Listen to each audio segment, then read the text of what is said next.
Voice of Banaras, Kashi की असली पहचान, बनारस की सच्ची आवाज।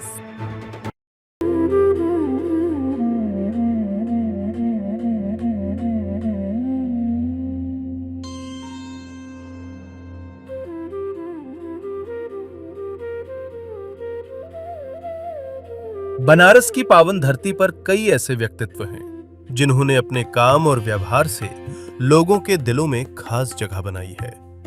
उन्हीं में से एक नाम है डॉक्टर अनुराग टंडन का। डॉक्टर अनुराग टंडन वाराणसी के पियरी क्षेत्र में स्थित एक प्रसिद्ध नेत्र रोग विशेषज्ञ आई सर्जन हैं। वे केवल एक कुशल डॉक्टर ही नहीं, बल्कि अपने सहज स्वभाव, बनारसी अंदाज और लोगों से आत्मीय जुड़ाव के लिए भी बेहद लोकप्रिय हैं। हजारों मरीजों की आंखों की रोशनी वापस लाने वाले डॉक्टर टंडन ने अपनी विशेषज्ञता, आधुनिक तकनीक और वर्षों के अनुभव से लोगों का अटूट विश्वास जीता है। मोतियाबिंद, रेटिना और अन्य जटिल नेत्र रोगों के उपचार में उनकी विशेष पहचान है। लेकिन जो बात उन्हें सबसे अलग बनाती है, वो है उनका बनारसीपन। उनकी बातों में बनारस की मिठास, व्यवहार में अपनापन और दिल में सेवा का भाव साफ झलकता है। वे अपने मरीजों को केवल इलाज नहीं देते, बल्कि उन्हें परिवार जैसा सम्मान और भरोसा भी देते हैं। समाज सेवा के प्रति समर्पित डॉक्टर अनुराग टंडन समय समय पर जरूरतमंदों के लिए नेत्र शिविरों का आयोजन भी करते हैं। उनका मानना है कि अच्छी चिकित्सा हर व्यक्ति तक पहुंचना चाहिए। डॉक्टर अनुराग टंडन एक ऐसा नाम है जो चिकित्सा, सेवा और बनारसी संस्कारों का सुंदर संगम है। और भविष्य देखिए, बनारस कल भी बनारस था, बनारस कल भी बनारस रहेगा, बनारस आज भी बनारस है। वही मस्ती, वही इंडिया में बनारस की जनता जो नेत्रदान करा रही है, एक या दूसरे नंबर पर है। अच्छा, इसकी सारी क्रेडिट मैं अपने पिताजी को देता हूँ। अच्छा, अगर आप डॉक्टर, मान लीजिए आज का मन किया गया, डॉक्टरी से आपका मन भर गया, तो क्या करेंगे? तो फिर आप क्या करेंगे? रोटरी ने इतना बड़ा काम किया है कि जितनी बार सैल्यूट किया जाए वो कम है। उसने देखा है कि 50-55 साल के व्यक्ति को रिक्शा चलाते हुए और चला भी रहे हैं, टोटो चलाते हुए, मैं अपनी जानकारी के से उससे खड़ा करके बैठ जाता हूँ या पूछ लेता हूँ, यार सुनो, ये बताओ तो कोई बीमारी नहीं है क्या? मोतियाबिंद का बचने का तरीका क्या है? मोतियाबिंद सबसे पहले लोगों को बता दें, ये एजिंग प्रोसेस है। हाँ डॉक्टर साहब, जैसे मैं ये जानना चाह रहा था कि कब लगा कि हमें आँख का डॉक्टर बनना चाहिए? डॉक्टर के तो बहुत सारे विधा हैं, बहुत सारे वो हैं, क्यों लगा कि हमें आँख का डॉक्टर बनना चाहिए? मैं आध्यात्म की बात बताऊंगा। ये मेरे, आपने एक कहते हैं ना, किसी के दुखती रग पर हाथ रख जी। मैं सुनने वालों को बताना चाहता हूँ कि प्रभु पे विश्वास करो और अपने माँ बाप का सम्मान करो। मैं बेमन से जाके कहा ठीक है सर, गया और उनके सामने फूट फूट कर रोने लगा। प्रिंसिपल साहब घबरा गए, कह रहे क्या हो गया, क्या हो गया, क्या हो गया, पानी पिला, पानी पिला। पिताजी ने एक शब्द कहा था जो मैं आज भी कहता हूँ। कहा, बेटा ये जो अस्पताल में हमसे कितना मरीज देखते, कहते अब 100 मरीज का एवरेज है, सब अगर मिला लिया जाए, कि बेटा उसी मरीज को ऐसे देखो जैसे कि तुम अपने बाप को देखते हो, अपनी माँ को देखते हो, अपने भाई को देखते हो। कट्टर से ज्यादा कट्टर आरएसएस का है और हमारे पिताजी कांग्रेसी। अब पता नहीं क्या ऐसा कोई इंसिडेंस हो गया, जीन्स हमारी मम्मी को मेरे पास आ गया और पापा जी कांग्रेस की वकालत करते थे और हमारे अंदर पता नहीं कहाँ से वो जीन्स आ गई, ननिहाल वाला आ गया। क्या ऑब्जेक्शन है मुझसे लोगों को? उनको लगता है कि डॉक्टर अनुराग टंडन एक प्रतिष्ठित डॉक्टर हैं, उनको खड़े होकर कहीं पर गुलगप्पा नहीं खाना चाहिए।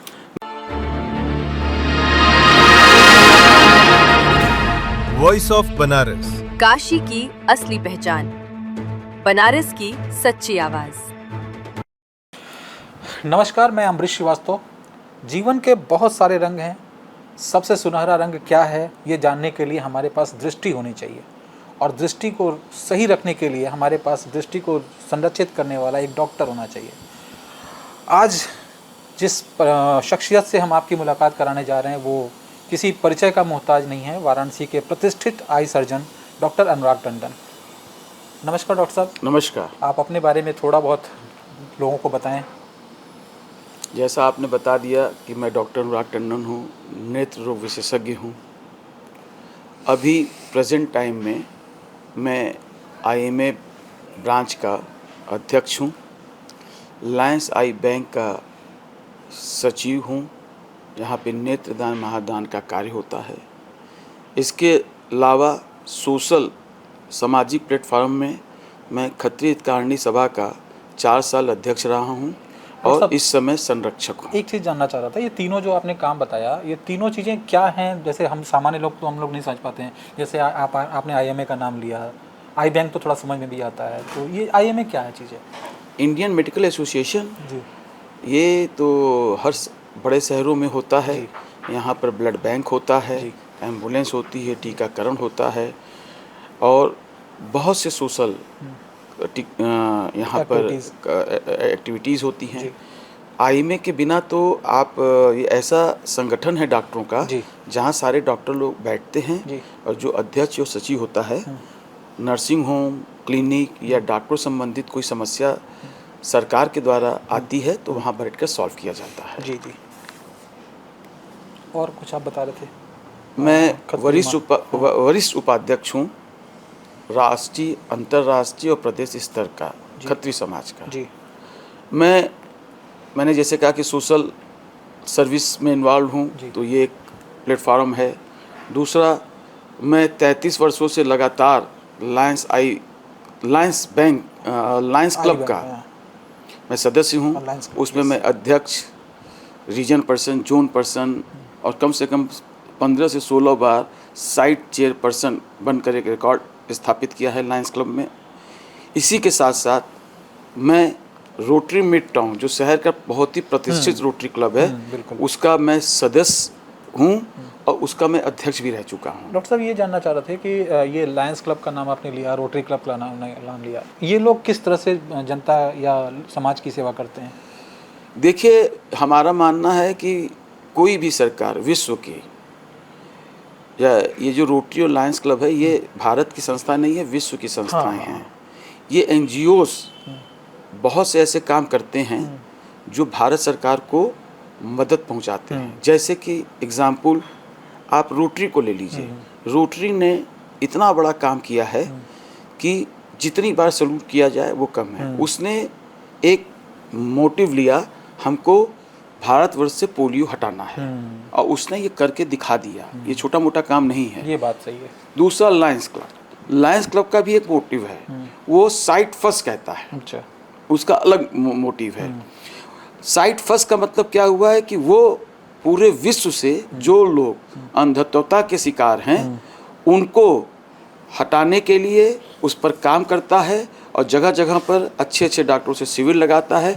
और कई जगह उसने बड़े बड़े लायंस क्लब्स इंटरनेशनल ने बहुत बड़े बड़े अस्पताल से टाई अप कर रखा है, जहाँ पर बहुत ही कम खर्च में या निःशुल्क आँख का ऑपरेशन करके हमारे देश से अंधत्वता को ये संस्था मिटाती है। ये डॉक्टर साहब, ये अंधत्वता जिसके बारे में, ब्लाइंडनेस जिसके बारे में आप बात कर रहे हैं, ये होती कैसे, क्यों हो जाती है? देखिए, बहुत वास्ट विषय आपने पूछ लिया है। इसका कोई अंत नहीं है। मैं बोलता चला जाऊंगा तो 2-3 तक बोलता जाएगा। बेसिक आप समझ ले, अंधत्वता का 2-3 मेन कारण है इस समय समाज में। सबसे पहला कारण, जो सबसे ज़्यादा लोग अंधत्वता के शिकार हैं, वो है मोतियाबिंद। दूसरा, अब लाइन वाइज आ रहे हैं, हमारा देश डायबिटिक का हब बन चुका है, जिसके चलते प्रीमेच्योर कैटरेक्ट, ग्लोकोमा, और सबसे खतरनाक बात उसमें होती है पर्दे पे खराबी, और पर्दे के ऊपर जो विट्रस है उस पे खराबी का मतलब उसमें खून आ जाना, सूजन आ जाना, ये बहुत कॉमन है, जिसके कारण लोग अंधत्वता का शिकार हो रहे हैं। तो ऐसे तो और भी बहुत से कारण हैं, लेकिन मेजर कारण यही हैं। जी। जैसे लोग बोलते हैं खाने पीने का जो हम लोग का सिस्टम है वो बिगड़ गया है, उसकी वजह से भी काफ़ी दिक्कतें आ रही हैं, तो आपकी सलाह क्या है कि लोग जो सामान्य लोग हैं, अपने खाने में, रूटीन में क्या चीज़ें आराम से डाल लें जो बहुत महंगी भी ना हो, और इस्तेमाल कर सकते हो, हर सामान्य आदमी उसका इस्तेमाल कर सकता हो? खान पीन में किन चीज़ों को शामिल करें? देखिए, हम फिर से एक चीज़ कह रहे हैं कि आज के समाज में जो मैंने देखा है एज ए डॉक्टर, अपने 33 वर्ष के कैरियर में बड़ा मैं चिंतन करने वाला व्यक्ति चिंता किया कि जब मैं पढ़ता था तो इतने बड़े स्कूल में शायद ही कोई बच्चा एक आध कोई बच्चा चश्मा लगाता हो तो लगाता हो, वो भी सही बात है। हेरिडिटरी करेक्टर होगा। आजकल तो बहुत कॉमन हो गया है। एक चीज़, जी। अब हर दूसरा व्यक्ति तीसरा व्यक्ति बच्चा चश्मा का शिकार होता जा रहा है। दूसरा, जब हम पढ़ते थे मेडिकल में भी तो डायबिटिक और हाइपरटेंशन कहा जाता था मजाक में, किसी को शुगर हो गई है या ब्लड प्रेशर हो गया है तो लोग कहते थे भाई बड़े आदमी इसलिए हो गया। इट इज़ ट्रू, ये वो राजशाही बीमारी। हाँ, राजशाही बीमारी। अब ये राजशाही बीमारी ये कॉमन बीमारी हो गई है। कॉमन का मतलब ये हो गया हमारी जीवन जीने की शैली, चाहे हम उससे आए, चाहे मध्यम परिवार से आए, चाहे बिलो मध्यम परिवार से आए, हमारे खाने की हैबिट, हमारे जीवन की शैली बिल्कुल बदल गई है। वाह। एक कदम हम पैदल चलना नहीं चाहते, हम दिन भर एसी में बैठना चाहते हैं। और मेरा ये कहना है कि मैंने ये देखा है कि 50-55 साल के व्यक्ति को रिक्शा चलाते हुए और चला भी रहे हैं, टोटो चलाते हुए, मैं अपनी जानकारी के से उससे खड़ा करके बैठ जाता हूँ या पूछ लेता हूँ, यार सुनो ये बताओ तो कोई बीमारी नहीं है क्या? तो कहता है नहीं, उनको हो ही नहीं सकती। इतना वो श्रम उससे ज़्यादा वो, और हम क्या है कि अब हम खा भी नहीं ठीक से रहे। देखिए, कभी भी आप अपने खाने पर ध्यान दीजिएगा। जो व्यक्ति अपने खाने के प्रति सचेत रहेगा, पौष्टिक खाना, हरी सब्जी खाना, बादाम खाना, सेव खाना, फल फूल खाना, ये सब चीज़ एंटीऑक्सीडेंट हैं। प्रोटीन रिच डाइट लेना आपको जल्दी बीमार नहीं करेगी। आपकी हम क्या हैं, आज खाना बनाने वाला नहीं आया तो बाजार से मंगा लीजिए, पिज्जा हट फ़ोन करो, वहाँ यहाँ फ़ोन करो, वहाँ फ़ोन करो, या एक कल्चर बन गया है। अब परिवार में हफ्ते में 2 दिन बाजार ही का खाएंगे। तो बाजार में जाके आप क्या खाओगे? यही सब अनबन। तो जब आप वैसा खाओगे तो आप बीमार भी पड़ोगे। एक ज़माने में महीने 2 महीने में कभी कोई होटल में खाता था। सही बात है। और उस ज़माने में बर्गर किंग कह रहा हूँ, मैकडोनल्ड, बर्गर किंग जो मल्टीनेशनल है, और बहुत से मल्टीनेशनल प्रोडक्ट, KFC। अब आप हफ्ते में 3 दिन KFC का खाना खाओगे तो आपको तो आज नहीं कल ब्लड प्रेशर और शुगर का शिकार होना ही होना है। बिल्कुल सही बात। डॉक्टर साहब, ये जानना चाह रहे थे, जैसे आपने मोतियाबिंद के बारे में बताया कि मोतियाबिंद से अंधता तक आ जा सकती है, तो ये मोतियाबिंद से बचने का कोई तरीका है क्या? देखिए, मोतियाबिंद का बचने का तरीका क्या है? मोतियाबिंद सबसे पहले लोगों को बता दें, ये एजिंग प्रोसेस है। हाँ, वही मतलब मुझे भी यही उम्र के चलते आपका जो देखिए, हमारा जो लेंस है वो पारदर्शी मतलब समझते हैं। हाँ। जैसे ये घड़ी का ये शीशा है, ये पारदर्शी है। अब इसी को देखिए मैं सफ़ेद कर दूंगा तो मेरी घड़ी सही है लेकिन दिखेगा नहीं। बिल्कुल। तो मोतियाबिंद क्या है, एक पारदर्शी प्रकृति के द्वारा बनाया हुआ पार्ट है। हाँ। जो वक्त के चलते चलते सफ़ेद हो जाता है और हमारी जो बाहर की रोशनी, जो विज़न, जो हम जो देखते हैं लाइट के थ्रू देखते हैं, जो विज़न में कन्वर्ट होती है, वो अंदर पहुंचती नहीं है। तो इसलिए हमको मोतियाबिंद हो जाता है। अच्छा, पहले भी ये मोतियाबिंद लेट स्टेज में होता था, अब बहुत अर्ली स्टेज में होने लगा। हाँ। उसका भी यही कारण है। देखिए, हम लोग जो लोग धूप में बहुत जाते हैं, अल्ट्रा वायलेट रेज यूज़ करते हैं, जहाँ अल्ट्रा वायलेट रेज जहाँ बहुत ज़्यादा है, जो लोग गांव में काम करते हैं, प्रिकॉशन नहीं रखते हैं, तो उनको मोतियाबिंद अब जल्दी होने लगा। छोटे बच्चे आजकल देखते हैं कि वो खाना खाते हैं टीवी देखते हुए, मोबाइल देखते हुए। ये मैं अभी इसी पे मैं आने वाला हूँ कि मैंने अपनी आंखों से कई बार देखा है, हर जगह, बड़े बड़े शहरों में देखा है, बड़े बड़े विदेशों में देखा है, अब्रॉड में देखा है, कई जगह। फैमिली है नहीं सर, तो ज्वाइंट फैमिली का कल्चर खत्म होते ही अब आपके घर में एक बच्चा है, आप मियाँ, आज कल्चर ये है कि मियाँ बीवी दोनों ही बिल्कुल प्रोफेशन में चले गए। तो बच्चा स्कूल से आया, थोड़ी देर पढ़ा, अब न हम अब्रॉड की तरह हमारे यहाँ कोई ऐसा पार्क है जो बच्चों को जाके खेले। आउटडोर रूम के नाम पर हमारे देश में लगभग हम लोग न के बराबर है। मैं कोई क्रिटिसाइज नहीं कर रहा हूँ, लेकिन ये सच्चाई है। बिल्कुल। अब आउटडोर जाना है तो यहाँ से अब सिगरा जाइए। अब भाई सिगरा हर आदमी कैसे पहुँच सकता है आउटडोर खेलने के लिए? एक जमाने में अब जगह ही नहीं बची। पहले हम लोग अपने घर के नीचे ही क्रिकेट नहीं बनवा रही हैं, ये बहुत बड़ी समस्या है। मैं आज आपको एक राज बता दूं, मैं चौक एरिया में रहता था, गोविंदपुरा में। अच्छा। आप विश्वास नहीं करेंगे, घर के नीचे स्कूटर तो था ही नहीं हमारे घर में, एक तो स्कूटर था वो भी अंदर रखा रहता था। छोटी सी गली के अंदर हम लोग टीम बनाकर क्रिकेट खेलते थे। हनुमान मंदिर पे जहाँ मेरी क्लिनिक है, संडे को वो पूरी खाली रहती थी, वहाँ पर हम लोग हर संडे क्रिकेट खेलते थे। और कभी कभी मैदागिन पे जाके खेलते थे। मैदागिन बहुत रेयर जाते थे, वहाँ ऑलरेडी सब बड़े बच्चे खेलते रहते थे। तो हम लोग आउटडोर गेम खेलते थे। बिल्कुल। आज बड़ा ताजुब है कि हमने अपने बचपन में गर्मी की छुट्टी में जब कक्षा 8 तक पढ़ते थे, 9 के बाद तो ये सब बंद हो गया। शतरंज है, लूडो है, सांप सीढ़ी है, अरे 29 गेम है। गर्मी की छुट्टियों में यही सब खेला ही जाता है। ताश के कितने गेम, अब तो मैं भूल भी गया। गर्मी की छुट्टियों में तो ज्यादातर पूरा सब परिवार इकट्ठा गोल होकर बैठा खेलता के था। उसमें पापा जी भी बैठ जाते थे, चाचा जी भी मेरे बैठ जाते थे, पूरा परिवार बैठ के गेम खेलता था। और क्या माहौल रहता था। आज मुझे बड़ा आश्चर्य है भाई साहब, आज के युग में लोग शतरंज और लूडो ऐसा गेम, सांप सीढ़ी ऐसा गेम भी बैठकर छोटे से मोबाइल पर दिन भर खेलते रहते हैं। अब बताइए, जब आप लूडो और शतरंज मोबाइल पे खेलेंगे तो आंख तो आपकी खराब होनी है। छोटे बच्चे खाना नहीं खाते हैं, माँ जल्दी में है, उसको ड्यूटी पे जाना है, बस मोबाइल लगा दिया। बच्चे को एक ठो कार्टून लगा दिया मोबाइल पे, बच्चे का ध्यान पूरा अब मोबाइल पे है, और माँ उसको जल्दी जल्दी खाना खा लिया, उसी झोंक में वो खाना खाता जा रहा है।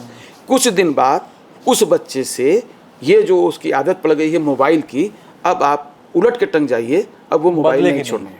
सही। तो अब जब मोबाइल देखेगा तो मेरा उसका कॉर्नियल कर्वेचर चेंज होगा, उसको दिखना कम होगा, सर में दर्द होगी। कुछ लोग जो पैदाइशी माँ बाप के पेट से, इसको कहते हैं हेरिडेटरी, वो लेके आते हैं, उसकी भी परसेंटेज काफ़ी बढ़ गई है। तो आँख की प्रॉब्लम हमको लगता है इस समय पूरे विश्व में सभी जितने भी बॉडी के अंदर आपकी संरक्षण है, सबसे ज़्यादा हमको लगता है आदमी इस समय परेशान है आँख को लेकर। डॉक्टर साहब, जैसे मैं ये जानना चाह रहा था कि कब लगा कि हमें आँख का डॉक्टर बनना चाहिए? डॉक्टर के बहुत सारे विधा हैं, बहुत सारे वो हैं, क्यों लगा कि हमें आँख का डॉक्टर बनना चाहिए? कहाँ से इंस्पिरेशन आई? इसमें बस हमको लगता है थोड़ा सा मैं आध्यात्म की बात बताऊंगा। ये मेरे आपने एक कहते हैं ना, किसी के दुखती रग पर हाथ रख जी। मैं सुनने वालों को बताना चाहता हूँ कि प्रभु पे विश्वास करो और अपने माँ बाप का सम्मान करो।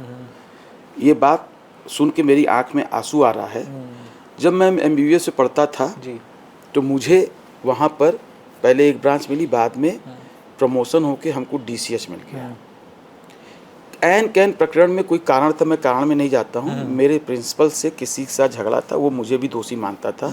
प्रिंसिपल ने कहा कि हम तुमको उलट के टंग जाओ, तुमको हम DCH नहीं देंगे। तो मैं कोर्ट के थ्रू DCH लेने गया।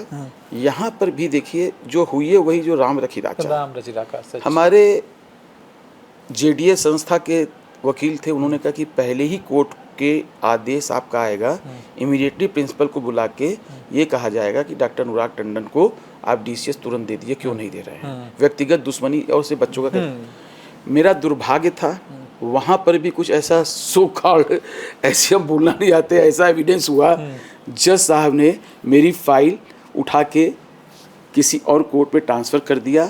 इसी बीच में ध्यान से सुनिएगा, हमारा राष्ट्रीय स्तर पे जो कंपटीशन होता है, हमारा D ऑर्थ में सिलेक्शन हो गया। अच्छा। अब मुझे साउथ जाना पड़ा। अच्छा। मैंने कहा चलो क्लिनिकली ब्रांच है, लेकिन मेरी पहली और आखिरी चॉइस DCH ही की थी। इसी बीच में मेरी शादी भी हो गई गायनेकोलॉजिस्ट के साथ। अच्छा। मेरी पत्नी ने भी कहा कि orthopaedics is a very good branch. जब मैं वहाँ पर अपना लेटर लेके पहुँचा, कहा कि मुझे आर्थोपेडिक्स मिली है। अब सुनते चलिएगा, तकदीर का मजाक, और तकदीर मजाक नहीं करती। जो आपको उस समय लगता है गलत हो रहा है, वो गलत नहीं हो रहा, हित में होता है, वो आपके हित में होता है। वहाँ का प्रिंसिपल, वो सेमी डोनेशन कॉलेज था, कुछ सीटें सरकार के द्वारा भरी जाती थी, कुछ सीट वहाँ पर पैसा लेके ली जाती थी। हम कंपटीशन के थ्रू गए थे। प्रिंसिपल ने कहा कि हमारे यहाँ का लोकल MLA का लड़का यहाँ पे D ऑर्थ के लिए अप्लाई किया है, हम आपको D ऑर्थ आप छोड़ दीजिए, इसके बदले में आप ऑप्थेल्मिक्स ले लीजिए, ENT ले लीजिए, साइकेट्रिक ले लीजिए, स्किन ले लीजिए। मैंने कहा कि मैं सोमवार को सर बताऊंगा। मुझे आज भी याद है, वो सैटरडे का दिन था। मैं बहुत फूट के भगवान के सामने रोया। हमने कहा ये मेरे साथ क्या हो रहा है। मैंने अपनी पत्नी से बात किया तो उसने कहा भाई अगर तुम वहाँ पे साइकेट्रिक भी एक अच्छी ब्रांच है, कहेगी अगर तुम लोगे वहाँ की लैंग्वेज की प्रॉब्लम से कुछ तुम सीख नहीं पाओगे। साइकेट्रिक एक ऐसी ब्रांच है जहाँ पे आपके मरीज की भावना, उसकी बातों को समझना पड़ता है। ENT उनको पसंद नहीं थी मेरी पत्नी को। हाँ, MD पैथोलॉजी भी बोला था कि ना MD पैथोलॉजी तो बिल्कुल मत लीजिएगा, आपका नेचर थोड़ा सा अलग है, आप जनता के बीच में रहने वाले हैं। अब बचा हमारे पास ऑप्शन क्या, ऑप्थेल्मिक्स। मैं बेमन से जाके कहा ठीक है सर, गया और उनके सामने फूट के रोने लगा। प्रिंसिपल साहब घबरा गए, कह रही क्या हो गया क्या हो गया क्या हो गया, पानी पिलाओ पानी पिलाओ। मैंने कहा मेरी किस्मत साथ नहीं दे रही है, वहाँ DCH मिला था तो नहीं मिला, यहाँ ऑर्थोपेडिक्स मिला तो नहीं मिला। भगवान हमारे साथ अन्याय कर रहे हैं और मैं सुसाइड कर लूँगा। बाप रे बाप। प्रिंसिपल साहब उठे, घबरा गए एकदम से कि नहीं बेटा ऐसा नहीं कर सोचते, नेगेटिव थॉट नहीं सोचते हैं। उन्होंने कहा तुम्हारी शादी भी हो गई है और ये ख्वाब भी ज़िंदगी में सुसाइड का कभी नहीं लाते कि मैं तुम्हारे पिता समान हूँ, तुम मेरे कहने से, वो कार्डियोलॉजिस्ट थे बहुत बड़े, इंडिया के टॉप 10 में उनका नाम आता था, कह देखो अगर हमसे पूछोगे तो मैं बाप के रूप में कहूँगा आने वाला एरा 5 साल बाद जितना डेवलपमेंट ऑप्थेल्मिक्स में होने जा रहा है उतना डेवलपमेंट किसी ब्रांच में नहीं होगा, तुम मेरे कहने से ऑप्थेल्मिक्स ले लो। मैंने ऑप्थेल्मिक्स ले लिया। ऑप्थेल्मिक्स में मैंने 6 महीने काम किया। मैं बनारस आया तो पुराने मकान में मेरी पत्नी भी आई थी, सब लोग घर में बैठे थे। नीचे से पुलिस वाले ने आवाज़ लगाई डॉक्टर अनुराग टंडन कहाँ है, डॉक्टर अनुराग टंडन। मेरे उनके नाम सम्मन है तो दिल इलाहाबाद से वो हाजिर हों। तो मेरे पिताजी को लगा, चाचा जी को लगा कि इन्होंने इलाहाबाद में कुछ खुरापात किया है, इसलिए कोर्ट ने सम्मन भेजा है। ये जो और थोड़ा सा खुरापाती मैं शुरू से रहा भी हूँ। मेरे पिताजी, हाँ अरे वो कहाँ जाने वाला। मेरे पिताजी डरते डरते नीचे गए तो कह के अनुराग टंडन को बुलाई, वही रिसीव करेंगे।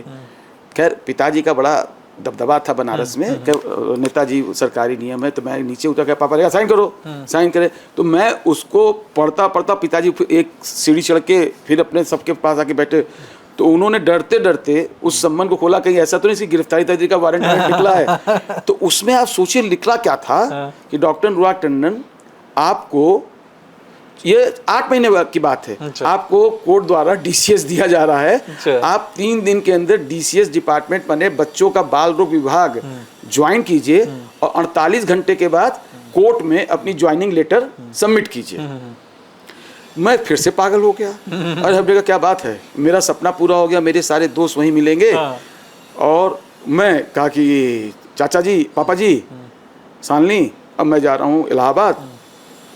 तो मेरे पिताजी ज्योतिष के बारे में बड़ा भाई साहब ज्ञान रखते थे। वाकई में मल्टीटास्क पर्सनालिटी ऐसा मैंने देखा नहीं है। रहते थे तो वहाँ तो बहुत गजब की। उनके पास 100 तो ज्योतिष की किताब थी। उन्होंने हमारी पत्री एकदम जिसको कहते हैं ना लिख दी थी। तो कहे बेटा अगर तुम बाप हमको मानते हो तो मेरा कहो तुम बच्चों के डॉक्टर में फेल्योर हो जाओगे।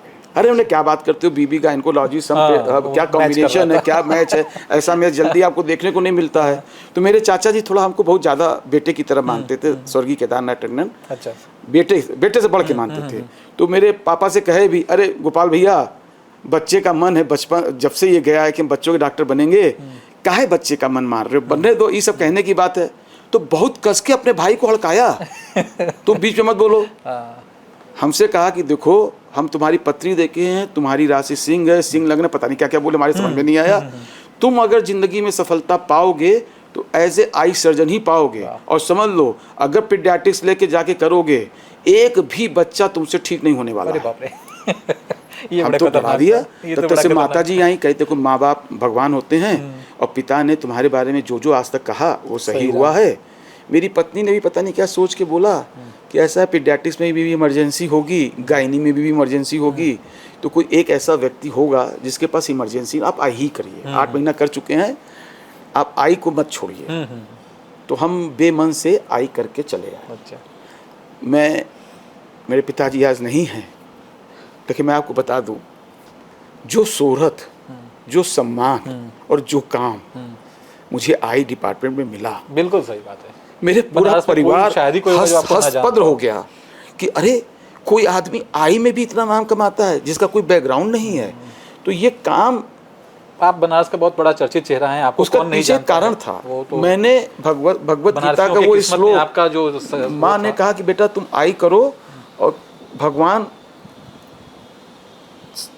कृष्ण के एक वाक्य को याद रखो, तुम कोई पूजा पाठ मत करो। जो करते हो, सूरज को जल चढ़ाते हो, नहा के निकलते हो, उतनी देर में हनुमान चालीसा करते हो, तुम्हारा सिर्फ ईमानदारी से किया हुआ कर्म ही तुम्हारे अंदर भगवान कृष्ण समाएंगे। तुम आज से, और मैं उस जमाने में भाई साहब, लोग एक नहीं, दो नहीं, तीन चैरिटेबल अस्पताल ज्वाइन कर लिया। हफ्ते में 3 दिन मेहता अस्पताल, सवेरे 9 से 10 बुनकर अस्पताल बड़ी बाजार, अच्छा, 10 बजे से बाद जाके 1 बजे तक पंजाबी अस्पताल। मेरी क्लिनिक नहीं बनी थी। उसके बाद लगातार मैं ऑपरेशन पे ऑपरेशन करता रहा। बुनकर अस्पताल में कैंप, वहाँ कैंप, वहाँ कैंप। 6 महीने बाद मेरी क्लिनिक बनी। पिताजी ने एक शब्द कहा था जो मैं आज भी कहता हूँ। कहा बेटा ये जो अस्पताल में हमसे कितना मरीज देखते हो? कहते अब 100 मरीज का एवरेज है, सब अगर मिला लिया जाए। कि बेटा उसी मरीज को ऐसे देखो जैसे कि तुम अपने बाप को देखते हो, अपनी माँ को देखते हो, अपने भाई को देखते हो। दवा में प्रोपोगंडा की दवा मत लिखना, अच्छे से देखो और जान जाओ तुम्हारा एक मरीज जो ये अस्पताल में ठीक होके जाएगा ना, यही तुम्हारा सबसे बड़ा दलाल है। सही बात है, फ्री का। तुमको कोई दलाल की जरूरत नहीं पड़ेगी, तुमको किसी की टीपीए की जरूरत नहीं पड़ेगी। तुम अपने उस मरीज को ठीक कर दो जहां निःशुल्क देख रहे हो उससे। और कहा भी तुम ये काम 2 से 3 साल करो, और तुमको भी जरूरत क्या, हम जिंदा हैं, तुमको अपना बिजली का बिल का पैसा देना है, न रहने का पैसा देना है, न तुमको खाने का पैसा देना है। तुम एक सूत्री काम करो, ईमानदारी से काम करो। और मेरी पत्नी ने सेवा सदन को ज्वाइन किया घर के बगल में। 94-93 में उन्होंने ज्वाइन किया, और 2000 आते आते ये इतना बड़ा विशाल नर्सिंग होम बन के इतनी भीड़ होने लगी। सिर्फ 2 साल इंतजार करना पड़ा। उस भी 2 साल में मैं बैठा, मेरे पास मरीज नहीं रहते थे तो मैं बैठा नहीं रहता था। मैं 4 बजे उठ जाता था, गांव-गांव जाकर थोड़े से पैसा लेकर, कोई अपने अस्पताल में कैंप लगाया है।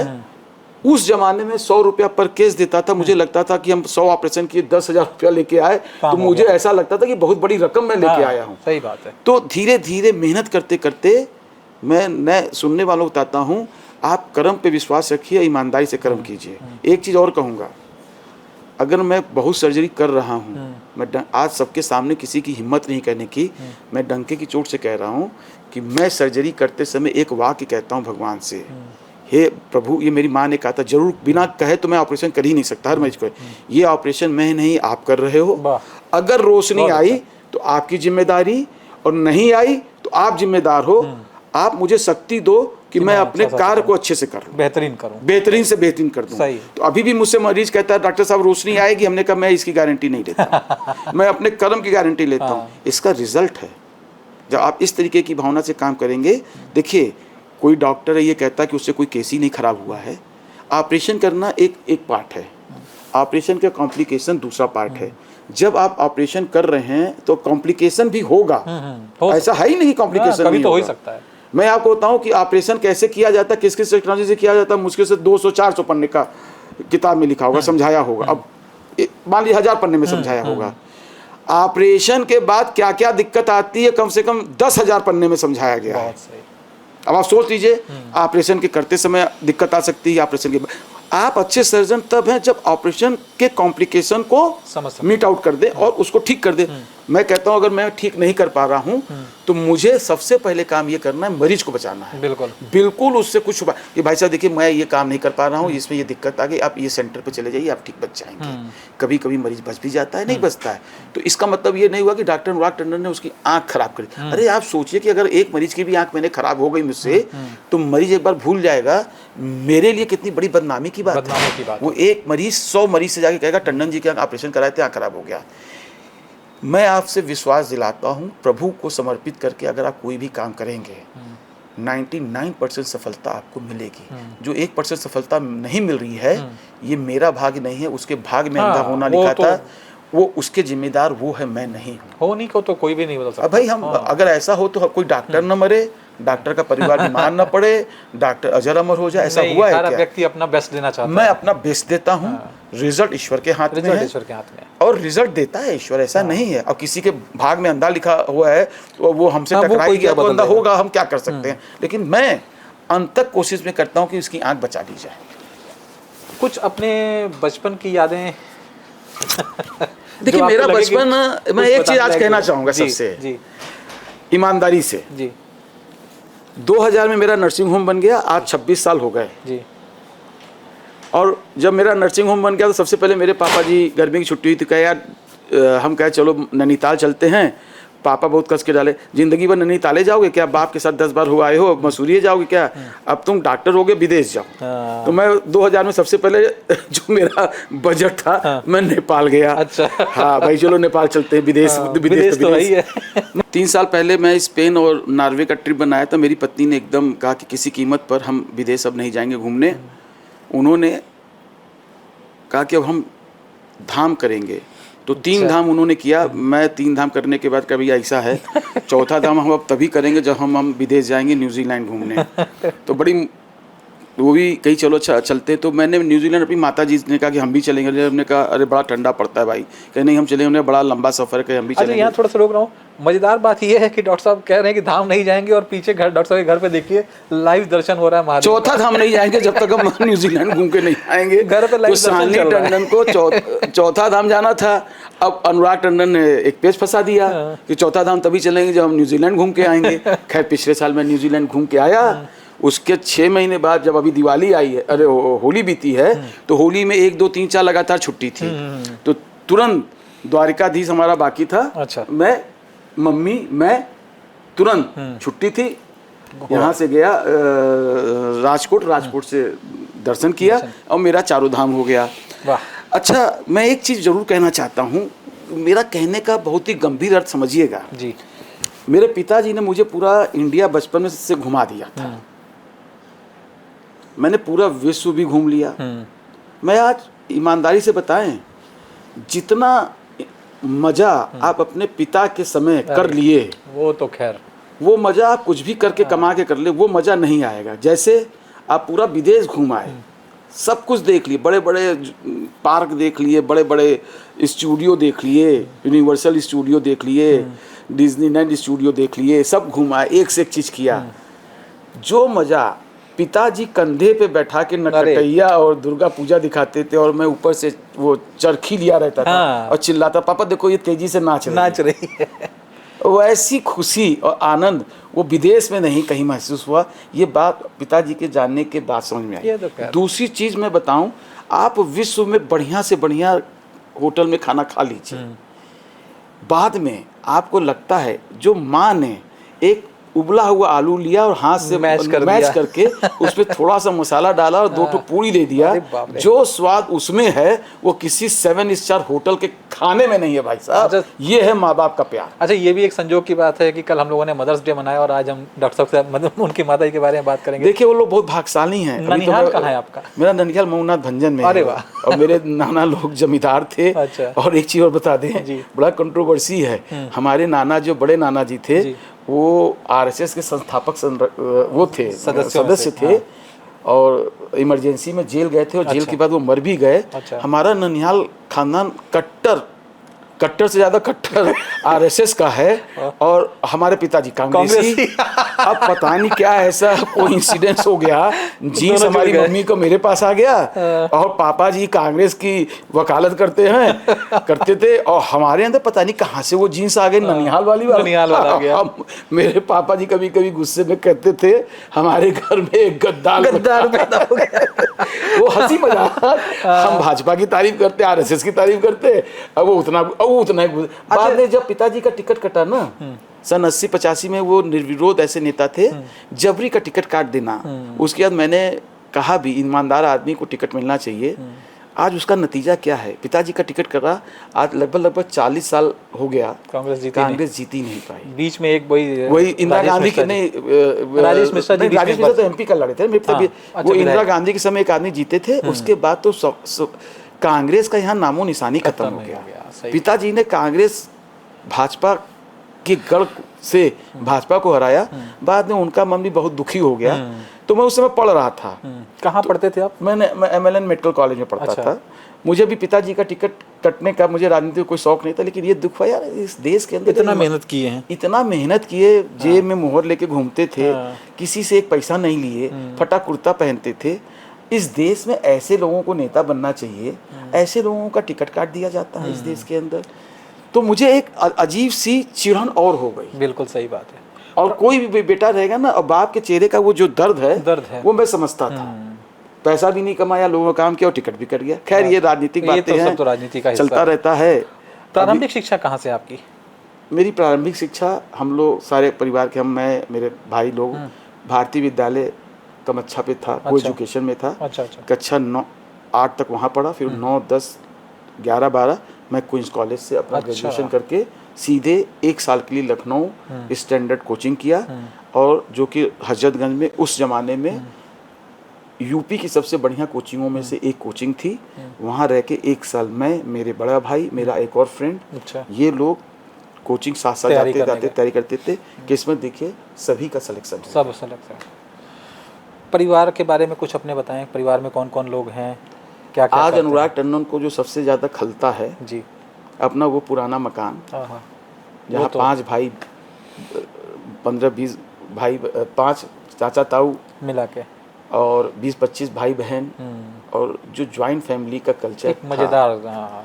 अब हम ज्वाइंट कल्चर तो छोड़ दिए हैं, लेकिन याद रखिए इस देश की न्यू ज्वाइंट फैमिली से अंत में वहीं आना पड़ेगा।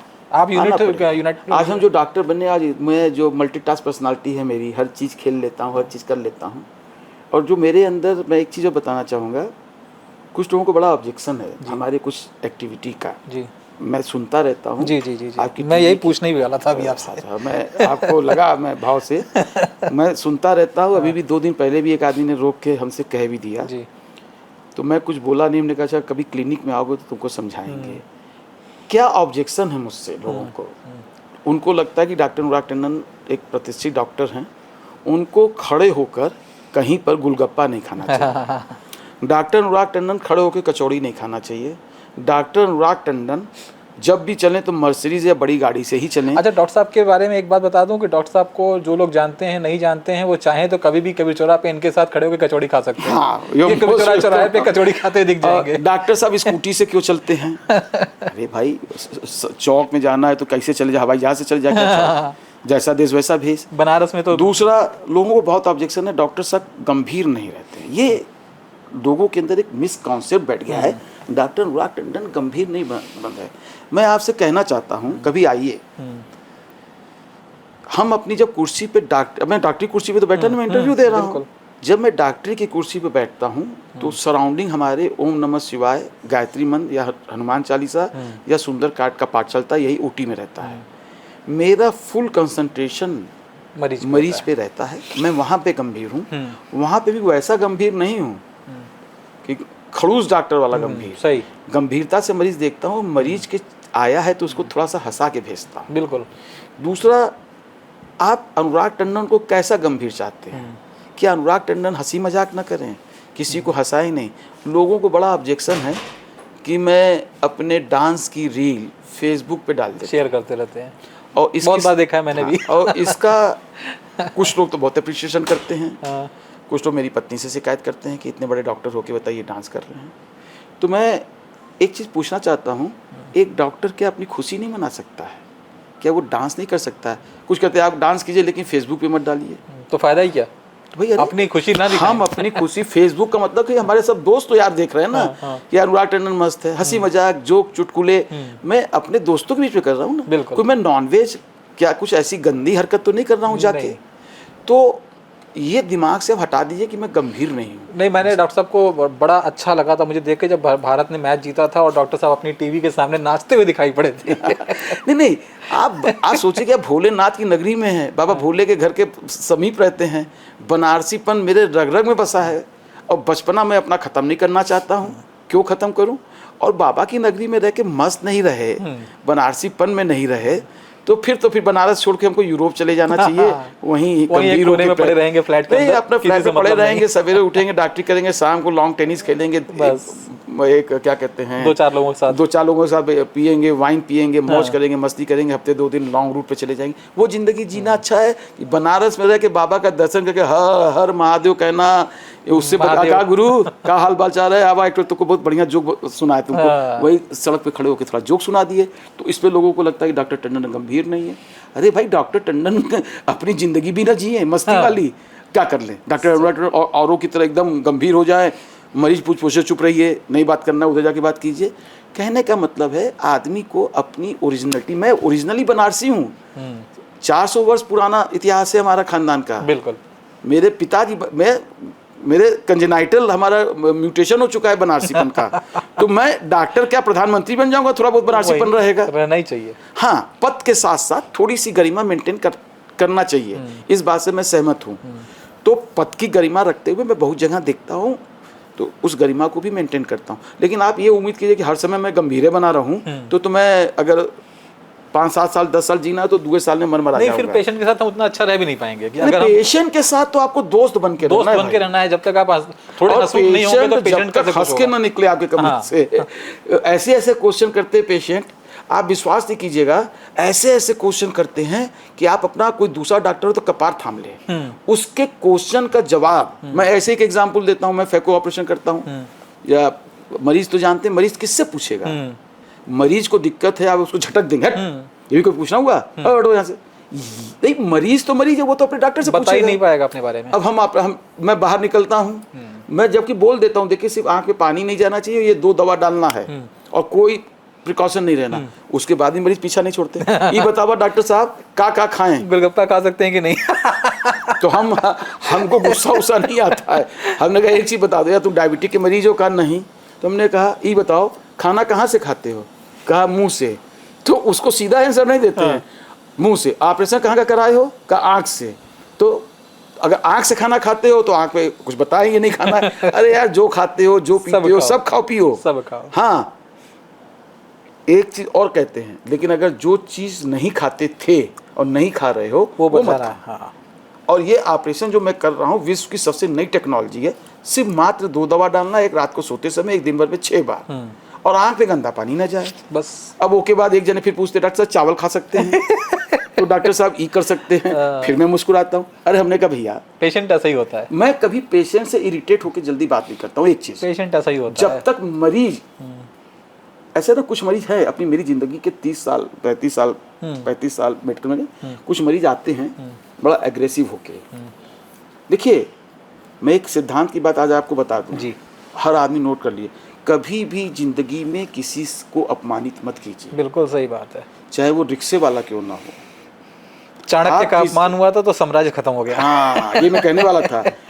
आप किसी को मार दीजिए वो बर्दाश्त कर लेगा, मुंह से निकली गंदी वाणी जब तक आदमी जिंदा रहता है उसको भूलती नहीं है। भगवान कृष्ण, देखिए मैं बहुत बड़ी बात बता रहा हूँ, वो तो भगवान थे ना जी, वो तो बर्दाश्त करने के अंदर उनका क्षमता थी। गंभीरता से समझिएगा, शिशुपाल से कह दिया था, शिशुपाल को 100 देखो तुम 100 बार गाली दोगे तो हम बर्दाश्त कर सकते हैं, वो क्योंकि वो भगवान थे। शिशुपलवा माना नहीं, 101 गाली में भगवान उसी जिद पे आ गया इसकी, तुम तो क्या हम कर तो भगवान के भक्त हैं ना। तुम अगर हमको पहली बार अपमानित करोगे तो हम वहीं पे पलट के इतना अपमानित कर दूंगा कि तुम्हारे 7 जन्म तक हमारे पास आने से डरेंगे। और अगर तुम हमको धमकी दोगे कि हम तुमको गोली मार दूंगा, तो मैं डंके की चोट पे कह रहा हूँ कि तुम पहले बाद में तुम हमको गोली मारोगे, पहले हम तुमको गोली मार के अपने गोली मार लेंगे। हमको हड़काना नहीं, हमारे साथ अपमानित नहीं। मैं किसी को अपमानित नहीं करता हूँ, जिंदगी में नहीं किया, एक मेरा सिद्धांत है, और न किसी का अपमान सहता हूं। कितना बड़ा आदमी है, बहुत से मेरे साथ जिंदगी में किस्से घटे, किसी ने मुझे अपमानित करने की कोशिश किया, मैंने उसको रगड़ के इतना रगड़ दिया कि वो रोने लगा। तो जिंदगी में सबसे बढ़िया चीज है प्यार बांटते चलो, मुस्कुराते चलो, यही जिंदगी है। बाबा की नगरी में रहते हो, क्या लेके आए थे यार टंडन जी, क्या लेके आए थे, क्या छोड़ के जा रहे हैं, ये मेरा दिल जान रहा है, सब भगवान का है। तो डॉक्टर साहब एक चीज़ ये बताइए, हाँ। आप तो इतनी सेवा कर रहे हैं, आपके बाद की पीढ़ी का क्या है, कितने लोग हैं आपके पास, बच्चे कितने हैं, क्या कर रहे हैं? देखिए हमारे बच्चे सब सेटल हैं। अच्छा, अभी आप ऊपर आए देख रहे हैं कि 3 स्टार होटल बन रहा है जी, लगभग तैयार है जी जी। बेटी मेरी डर्मेटोलॉजिस्ट का डिप्लोमा की है हाँ जी। और हॉस्पिटल मैनेजमेंट की है। अरे वाह। वो दिल्ली में बहुत अच्छी जगह जॉब कर रही है, अच्छा, उसके लिए लड़का खोज रहे हैं। जी। मेरी पहली प्रायोरिटी अब ये है कि अपनी बेटी की अच्छी जगह शादी करूं, अच्छे परिवार में। एक कन्यादान करके मैं कभी रहा लड़का तो उससे तो हम रोज कहते हैं अबे शादी कर ले, तुमको हम अपनी तरफ से जो है, जो तुम गाड़ी मांग रहे हो फॉर्च्यूनर सबसे महंगी वाली देंगे सर जी, तू शादी कर लो। छोटे छोटे बच्चे आ जाएंगे, घर बढ़ जाएगा। पापा हमसे पहले दीदी की शादी करो, हंसी मजाक चलता है। बच्चे मेरे दोनों सेटिल हैं। बच्चे ने होटल मैनेजमेंट किया, अरे वाह। मैंने उसको पेट्रोल पंप दिलाने की कोशिश किया तो उसने रिफ्यूज़ किया। CNF दिलाने की कोशिश किया तो कहे पापा हम नहीं करेंगे, हम जिस चीज़ में पढ़ाई की मेरा मन, जिस फील्ड के हैं वही काम करना। अरे भैया हमको अपने एक ही लड़का है, हमने कहा भैया अगर तुम्हारा होटल चलाने का ही मन है तो हम 3 स्टार होटल उसको बना के दे दे रहे हैं, बाकी तुम अपनी ज़िंदगी जैसे जीना चाहो जियो, और हमारी जिस दिन आँख बंद हो जाएगी संभालना इन्हीं लोग को है। हाँ, सब कुछ आपका और तुम उन्हीं का। संभालने काबिल रहोगे संभालोगे, नहीं संभालने काबिल रहोगे तो ऐसे संभाल ले जाएंगे बच्चे काबिल। बहुत अच्छे हैं आपके बच्चे, सही बात है। लेकिन सोशल लाइफ बच्चे आप संस्कार जैसा दिए रहेंगे ना, तो आपके हिसाब से चलते हैं बच्चे। और आज का जेंसी जो है ना, जी। हमारे जैसा जेंसी नहीं है, बिल्कुल सही बात है। बहुत बदला हुआ बहुत है। फर्क आ गया। बिल्कुल बदला आज हुआ है, हमारे समय बदला हुआ है तो सब चीजें। हमारे जमाने टीवी नहीं था, रेडियो नहीं था, कुछ नहीं था, कैसे हम लोग पढ़े हैं।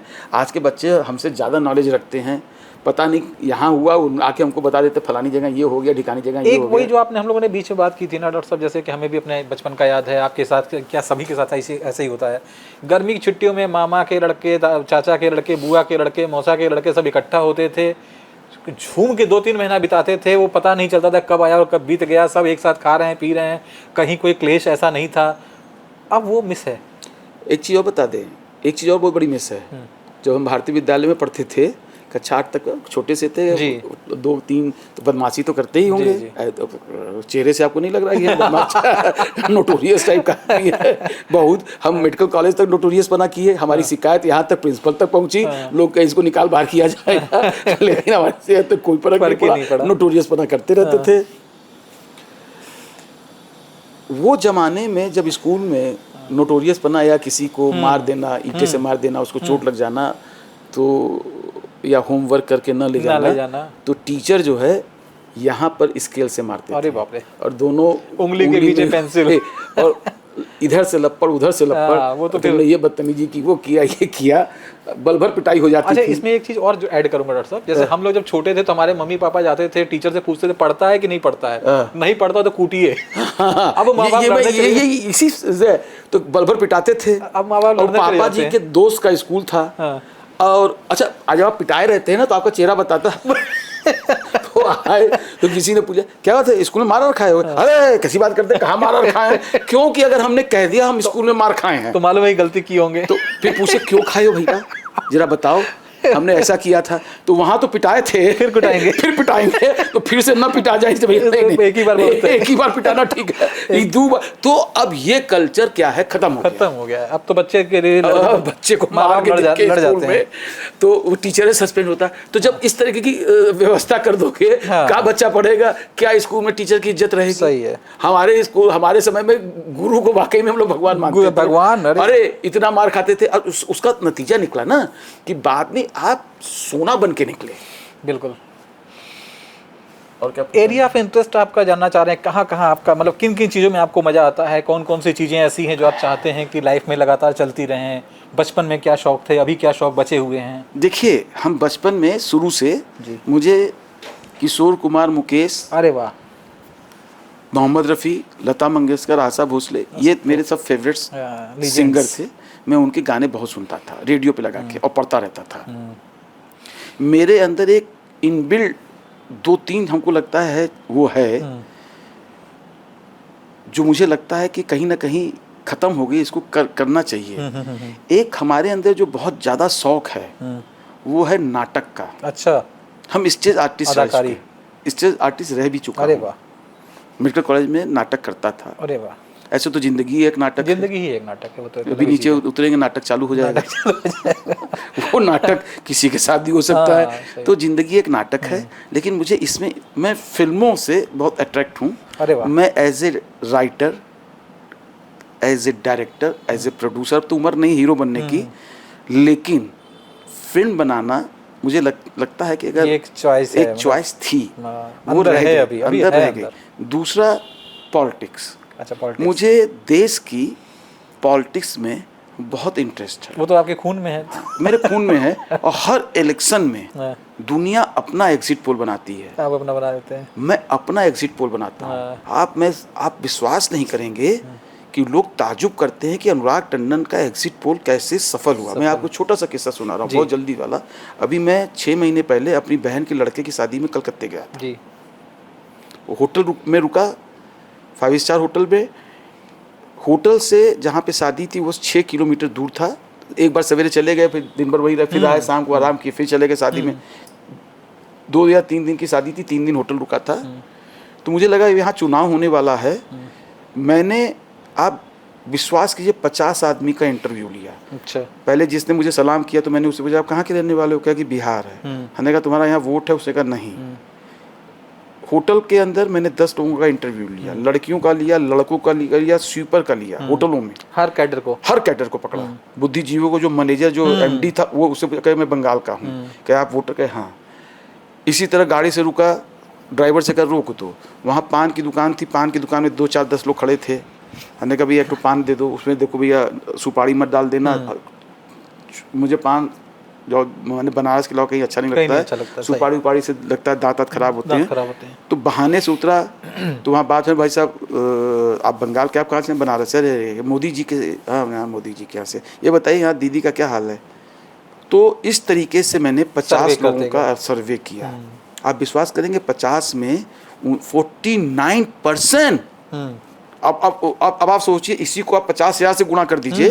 49% लोगों ने कहा कि दीदी बहुत बुरी तरह से हार रही है, भाजपा की लहर चल रही है और 210 सीट। मैंने कुछ नहीं बोला। मैं बनारस में आया, मैंने कई लोगों से कहा, कांग्रेसियों से कहा, उनसे कहा, डॉक्टर साहब आप वन साइडेड सोचते हैं, अपना मनमानी करते हैं, ऐसा हो ही नहीं सकता, दीदी को कोई हरा ही नहीं सकता है। मैंने बहुत बड़े बड़े नेताओं से कहा। अच्छा, मैंने भी नहीं सोचा था कि ये होगा। और मैंने 6 महीने पहले भविष्यवाणी की थी कि 210 सीट। आपने, हमको लगता है मैंने कोई ऐसा नीचे के स्तर पे जाके किया, लेके अपर क्लास तक जाके मैंने इंटरव्यू ले लिया। और इंटरव्यू मैंने एग्जिट पोल बना दिया जी। और जब एग्जिट पोल आने लगा तो मेरी पत्नी कह रही थी तोरा एग्जिट पोल फेल होगा। कोई टीवी वाला आज तक ने दिखाना बंद कर दिया। 150 से ऊपर हमको नहीं लग रहा था कहीं नहीं। अरे हमने कहा मैडम, अनुराग टंडन अगर पॉलिटिकल एनालिसिस करे हैं तो गलत नहीं, अगर वो गलत हो जाए तो फिर हमारा पॉलिटिक्स करना बेकार है। सही है, बिल्कुल सही है। हुआ वही जो अनुराग, मैंने क्या कहते हैं, आसाम का नहीं किया था, मैंने त्रिपुरा का नहीं किया, केरला का नहीं किया, जहाँ गया। अब देखिए यूपी में चुनाव आ रहा है, मेरा एग्जिट पोल बनना तैयार हो गया है। अच्छा, शुरू हो गया है। शुरू हो गया। मैं जरूर उसके पहले आपसे फिर से मिलूंगा और पूछूंगा कि इस बार क्या। अब मैं कहीं एक कागज पे लिख दूं और जिस दिन रिजल्ट आएगा कहीं तो बोल ही दूं, बोल दूं। बिल्कुल बोलिए। अभी आज की तारीख में अगर आप चुनाव करवा देंगे तो योगी जी 300 350 सीट पा रहे हैं। 350 अभी करा दीजिए चुनाव। अच्छा।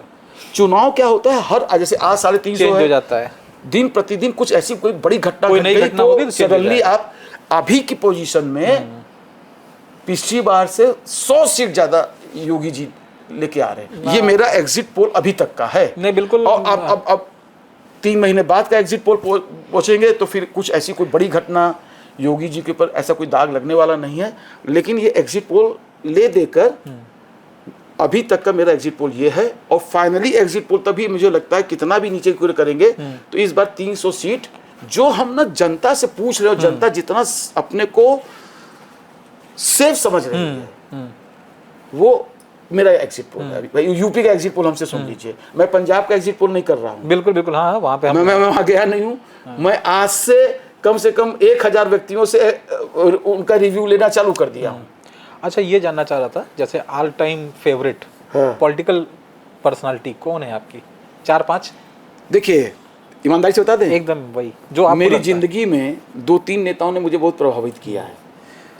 अगर उसकी, अब ये कोई न कहे मैं बटरिंग कर रहा हूँ, नहीं, मैं स्पष्ट कह रहा हूँ, मुझे कोई पद नहीं चाहिए। हाँ। लेकिन दिल से अगर मुझे किसी से प्यार हुआ है और दिल से सम्मान हुआ है तो सबसे नंबर 1 पर मोदी जी। अरे वाह, वाकई में मोदी भारत के प्रधानमंत्री हैं, यशस्वी प्रधानमंत्री हैं। जब मैं छोटा था जी तो हाईली इम्प्रेस्ड टू स्वर्गीय इंदिरा गांधी। अच्छा, क्या बात। मैंने नेहरू जी को नहीं देखा। हाँ, देखा तो नहीं। लालीलाल नंदा को नहीं देखा।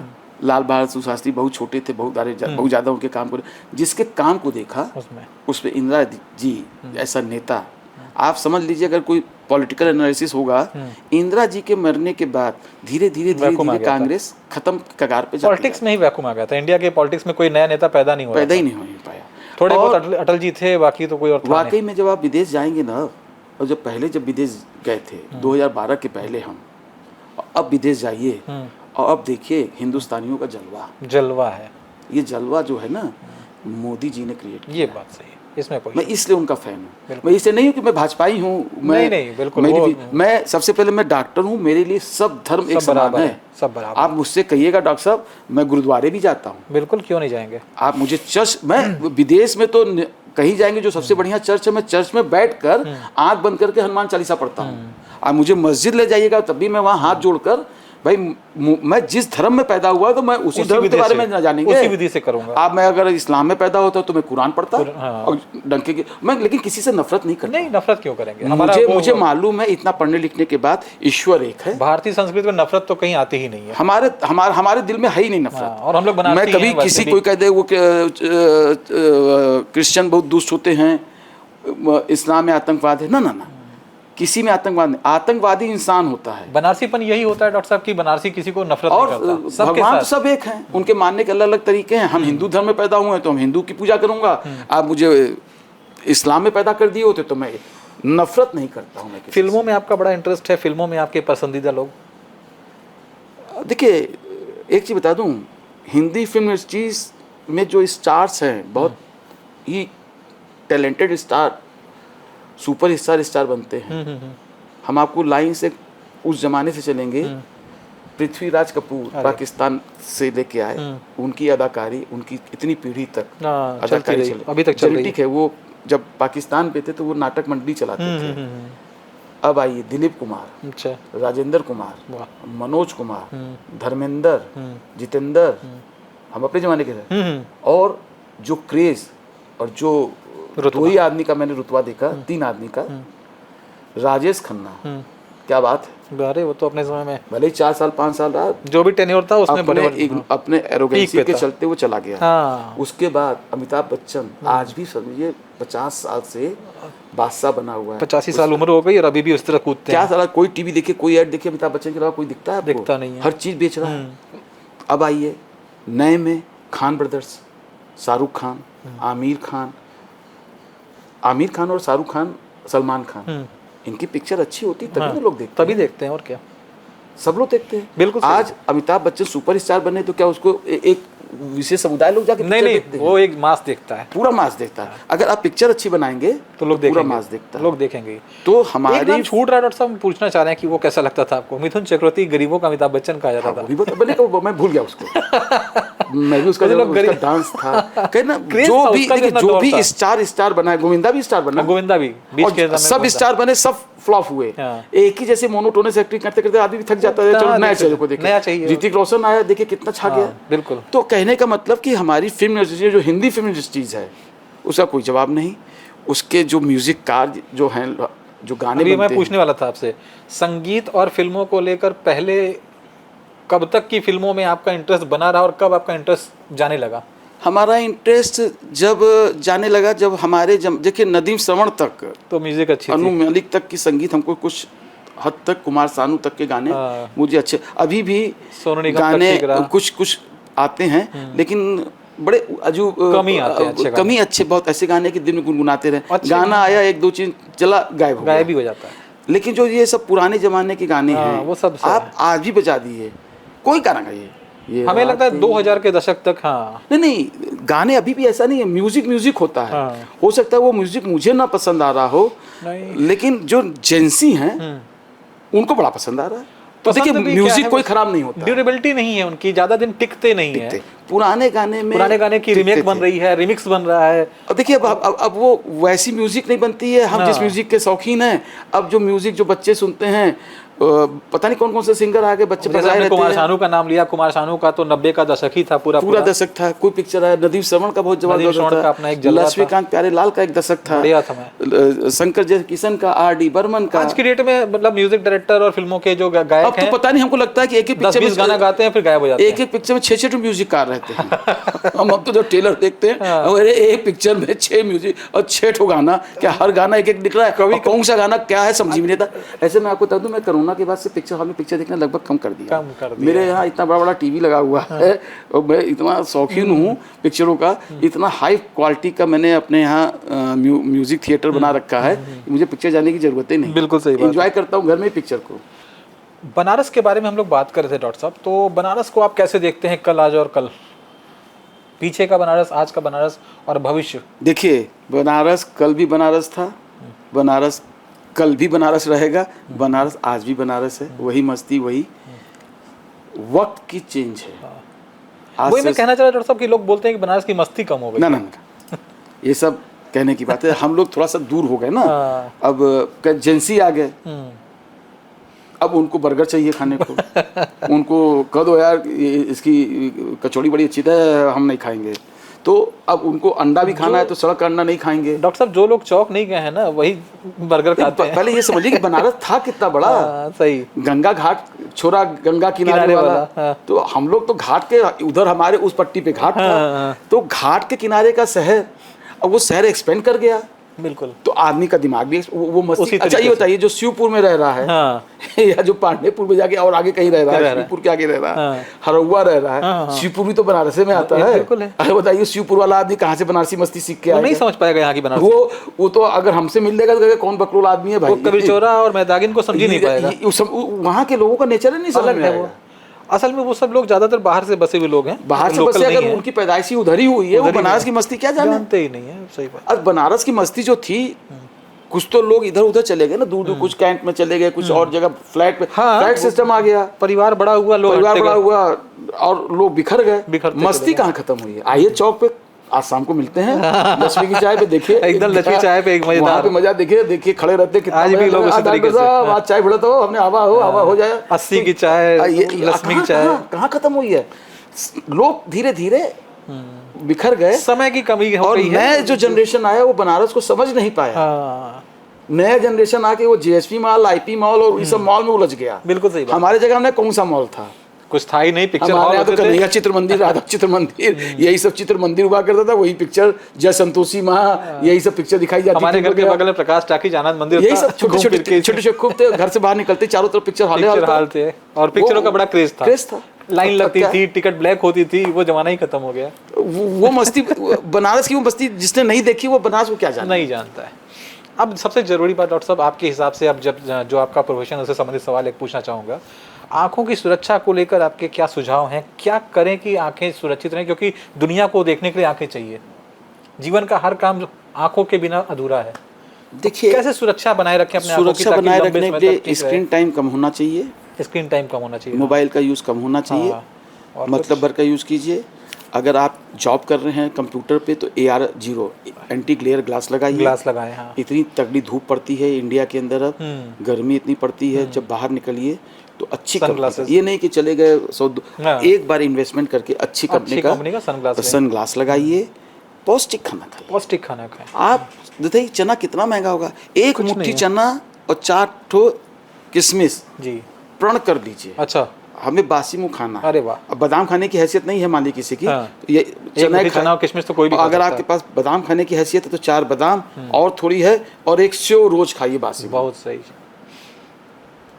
अभी भी देखिए मैं नाश्ता नहीं किया हूँ, 1:30 बज गई है, हमारा सारा जो पहला नाश्ता है वो इतना बड़ा डब्बा है, अब उसको ले जाके हम अपने चैम्बर में खाएंगे क्योंकि बहुत लेट हो गए हैं।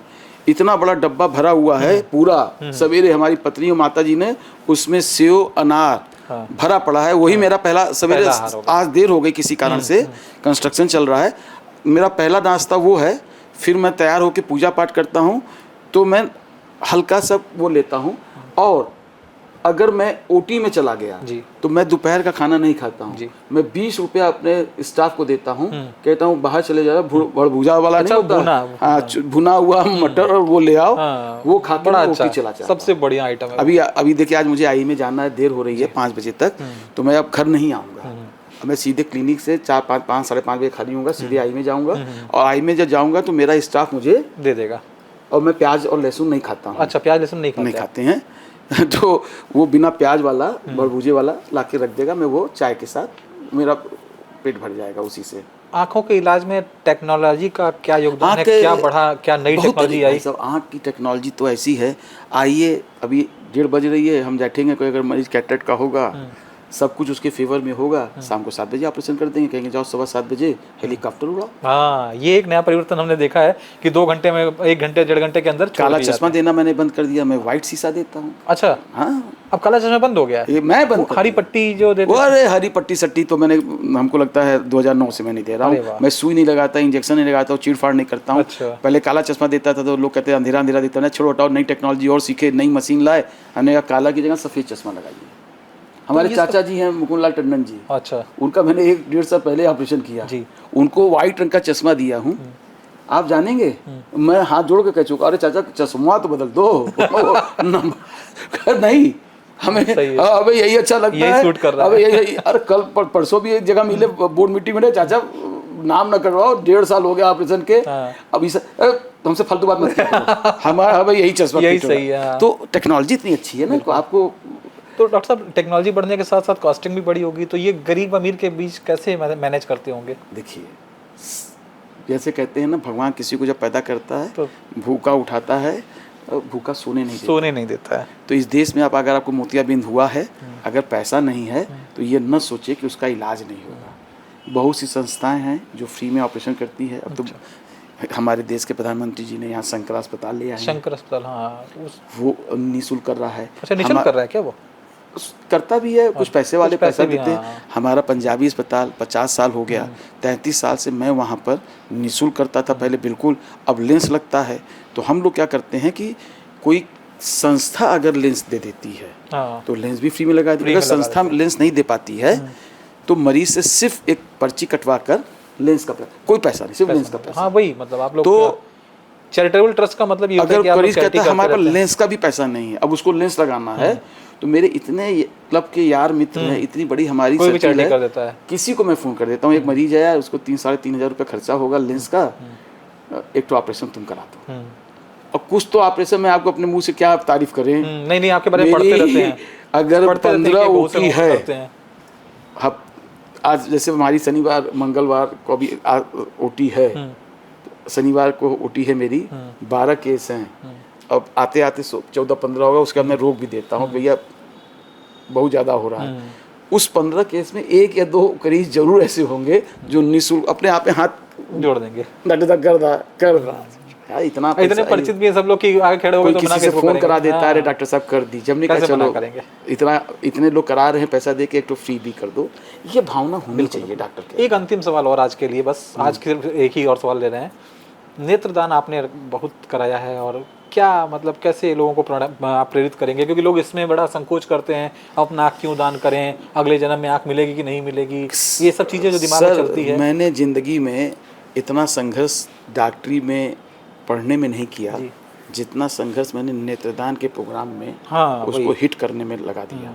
आप विश्वास नहीं करेंगे, यूपी में, इंडिया में, बनारस की जनता जो नेत्रदान करा रही है 1 या दूसरे नंबर पर है। अच्छा, इसकी सारी क्रेडिट मैं अपने पिताजी को देता हूँ। अच्छा, उन्होंने मुझे मोटिवेट किया, उन्होंने संस्था बनाई, और मेरा जो फैमिली बैकग्राउंड था और लोग जो एक हमारे ऊपर विश्वास करते थे, उस विश्वास से, और मैंने एक अपनी पूरी टीम हमने बनवाई, उसके साथ बहुत बढ़िया doctor Abhishek Chandra, doctor Govind, doctor Shekhar, doctor Sera Shilpi, 12 लोगों की टीम सिर्फ एक ऑपरेशन की टीम में, और हर का काम अलग अलग। डॉक्टर अनुराग टंडन का एक सूत्री कार्यक्रम, बिल्कुल, नेत्रदान महादान को प्रमोट करना है। बिल्कुल। और क्या बनारस की जनता के लोग हैं, हाँ, दिखा दिया। अगर आप वाकई में दिल से अच्छा काम करते हैं तो तो हम आपके साथ, अरे मैं सलूट करता हूँ बनारस की जनता को। नहीं, इसमें कोई शक नहीं है, यहाँ के लोग बहुत जल्दी से बहुत हर धार्मिक समाज के लोगों ने बहुत धार्मिक हैं लोग, धार्मिक बहुत जल्दी हैं, लोग- और बुला बुला के रात को 3-3 बजे 4-4 बजे डॉक्टर साहब नेत्रदान कराइए। मैं तो कभी कभी घबरा जाता हूँ, अरे बाप रे बाप, मैंने 4-4 5-5 स्टाफ रखा जी। है। अब मेरी इतनी हिम्मत नहीं होती कि रात को 3, अब कोई बहुत करीबी रिश्तेदार मर गया तो फोन करता है, डॉक्टर साहब आपे को आना है, सही आपे को निकालना है, तो जाते हैं। नहीं तो मेरी टीम जाती है और रात को 2 बजे 3 बजे 4 बजे नेत्रदान होता है। समाज के लिए आपका बहुत बड़ा योगदान है डॉक्टर साहब, और बातें तो बहुत सारी हैं, आज ज़्यादा समय आपका अगर ले आप लिया। मुझसे बात करेंगे अभी, ये आपको कम से कम ऐसा जैसे वो एक कौन सी है जितेंद्र की लड़की जो सीरीज, एकता कपूर, तो एकता कपूर वाला सीरीज जो है वो 1000 एपिसोड बनता है। अगर अनुराग टंडन से आप बात करेंगे तो आपको 1000 एपिसोड में भी आपको लगेगा भी बात खत्म मैं नहीं आपके हुई साथ है। 1000 एपिसोड बनाने की कामना करता हूँ, भगवान करे कि हमारा आपका 1000 एपिसोड हो। आपको किसी एपिसोड में मैं एक डांस करके भी दिखाऊंगा, देखिए ये है मेरी मस्ती। अभी तो आज पहली बार है आपका, नहीं कर रहा हूँ, अगली बार नहीं, आपका मैं डांस एक बार जरूर बता रहा हूँ, मेरा एपिसोड बनाने बैठेंगे तो वो एकता कपूर फेल हो जाएगी, फिर नहीं, वो मैं 1000 आपका डांस एपिसोड जरूर लॉस हो लूंगा। जाए। लाइव डांस लोगों को दिखाऊंगा। मेरी पत्नी कहती तुम्हारे पास कितनी बात बकवास करने की क्षमता है, कहाँ से निकाल आप। अच्छा, आप एक दिन कभी आइएगा, सिर्फ जी मैं एक चीज बताना भूल गया हूँ, बड़ा अच्छा लास्ट बहुत कम समय में एक बार ऐसा है 2012 में कि राहुल गांधी जी ने मुझे बुलाया, कहा कि आपको शहर दक्षिण से चुनाव लड़ना है। अच्छा। तो हमारे बाप ने कहा अगर तुम को टिकट लेके आओगे तो भाई जमानत जब्त करा देंगे। मैंने कहा अरे बाप रे बाप, हम विधायक बनेंगे, हमको टिकट दिलवाओ। करना पिताजी को मिला, हमको, हम तो डर गए थे, हम तो लड़बे नहीं किए। राहुल गांधी जी से कर दिए, पिताजी को दे दिए। राहुल गांधी जी ने पिताजी को न दे के किसी और शख्सियत को दे दिया। तो जैसे आप आए ना, तो जैसे हल्ला मचता है ना कि डॉक्टर अनुराग टंडन कैंडिडेट है कांग्रेस। कांग्रेस छोटी मोटी पार्टी नहीं है, राष्ट्रीय स्तर की पार्टी है। 2012 में जी मीडिया, एक और मीडिया चली गई हड़ा कि मेरे चैम्बर के ऊपर नीची बाग में, क्या डॉक्टर साहब आप सुन रहे हैं चुनाव लड़ रहे हैं? अरे भैया नहीं लड़ रहे हैं, अब चुनाव। तो उसमें एक लड़की बड़ी स्मार्ट सी थी, उसने एक क्वेश्चन किया कि चलिए डॉक्टर साहब, हम आपको एक तकिया उसी चीज पूछिए, अगर आप डॉक्टर, मान लीजिए आज का मन किया कि डॉक्टरी से आपका मन भर गया, तो क्या करेंगे? तो फिर आप क्या करेंगे? पिक्चर बनाएंगे ये? ना, कहाँ गलत फहमी की शिकार है। अगर जिस दिन मेरा डॉक्टरी से मन भर गया तो मैं बाबा बन जाऊंगा। अरे वाह, कैलाश मानसरोवर चले जाएंगे। नहीं, मैं बाबा बनूंगा और जहाँ पे पियरी पे रहता हूँ वहाँ पे मठ बनाऊंगा और बैठ के सबको ज्ञान दूंगा। देश विदेश से भी जो आएगा सब मेरा पैर छुएगा। बाबा उस दिन से लोग सुना तो वो हंस दी, ऐसा क्या है? हमने कहा नहीं, बाबा बनने में फिर मैं तपस्या भी करूंगा, हनुमान जी की सिद्धि भी प्राप्त करूंगा, और जो इज्जत देश के अंदर बाबा की है वो कहीं किसी से की है नहीं। तो उस दिन के बाद से लोग मेरा नाम बाबा टंडन जी महाराज पियरी वाले कहना चालू कर, वो मैंने देखा है। तो मैंने भी उसको अपना निकनेम बनाई दिया, बाबा टंडन जी महाराज पियरी। तो कभी बैठेंगे, कभी अध्यात्म जब बात करेंगे ना, तो 10-20 एपिसोड सिर्फ अध्यात्म में बताएंगे, ईश्वर कौन है, कैसे बना, कहाँ से आया। आप बैठेंगे ना तो आपको आध्यात्म ले लीजिएगा। मैंने कहा, फिर कह रहा हूँ, एकता कपूर का 1000 सीरियल बना था, साहस भी कभी बहू थी, जो गिनीज वर्ल्ड बुक में रिकॉर्ड है। उस रिकॉर्ड को आप डॉक्टर अनुराग टंडन के साथ जरूर टूटेगा। थैंक यू आज के लिए। आप लोग हमेशा, आपसे अनुरोध है, बाबा विश्वनाथ का जाप कीजिए। जो क्रिश्चियन हैं अपने धर्म का पालन करें। कोई भी धर्म किसी के धर्म के आदमी को मारने के लिए नहीं कहता, लड़ाई नहीं सिखाता। सब धर्म का एक उद्देश्य है, ईश्वर एक है। आपस में धर्म के नाम पर और जात के नाम पर, मेरे मित्रों, मेरे भारत के वासियों, मत लड़ो। ईश्वर इससे कभी खुश नहीं होता। धन्यवाद। सभी लोग डॉक्टर साहब की सेवाओं को लें। डॉक्टर साहब बहुत अच्छे